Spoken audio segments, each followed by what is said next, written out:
mean it like ever since baby on baby drop, man. Ever like, since baby on baby drop. drop. Ain't nobody drop shit. Let's go.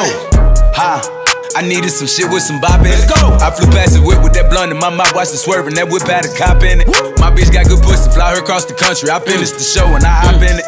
I got me a milli, I did it legitly. I'm still with the shits, I'm a hot nigga. Oh, you asking for pictures with niggas? What's your name? Get the fuck out the spot, nigga. I'm tryna figure which deal I'ma take. I woke up, couple meal on my plate. Let's eat. I'm investing in real estate. I just went and gave my mama 100.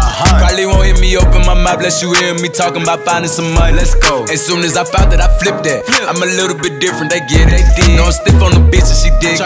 So what's up mga homies? So nandito na naman tayo sa Notorious Motorsports. So another project na naman. So itong project natin na to is Mustang. So repeat customer natin to. So ang ginawa natin dito, nilagyan natin siya ng Borla na muffler. Yan. Tapos nilagyan natin siya ng quad tip na acrophobic. So ang gusto kasi namin dito, carbon yung tip. So ito yung kinabit natin. So ayan, makikita nyo, naka 3-inch tayo na pipings. Yan. Tapos naka X-pipe tayo. So ito yung requirement natin para sa Mustang. Tapos ayan, nagtanggal na rin tayo ng catalytic. So naka 3-inch all the way na siya. So medyo maingay itong setup natin na to. At syempre medyo malakas. So mas maganda to, syempre, pag naka-tune siya or naka-custom remap. So ngayon, pakinggan natin kung ano may gintunog ito.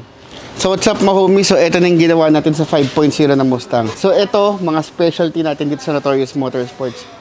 More than 300 mahigit na Mustang na 5.0 EcoBoost ang ginawa natin dito sa Notorious Motorsport. 10 taon na kami dito sa industriya. So saan pa kayo pupunta? Siyempre, doon na kayo sa makakasigurado kayo na wala magiging problema yung sasakyan nyo.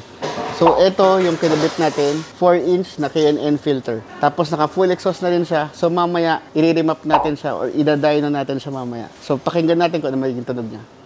So ayan yung ginawa natin sa Mustang, no? Nilagyan natin siya ng acrophobic na muffler tip. Okay? So ngayon, pakinggan natin kung ano magiging tunog niya.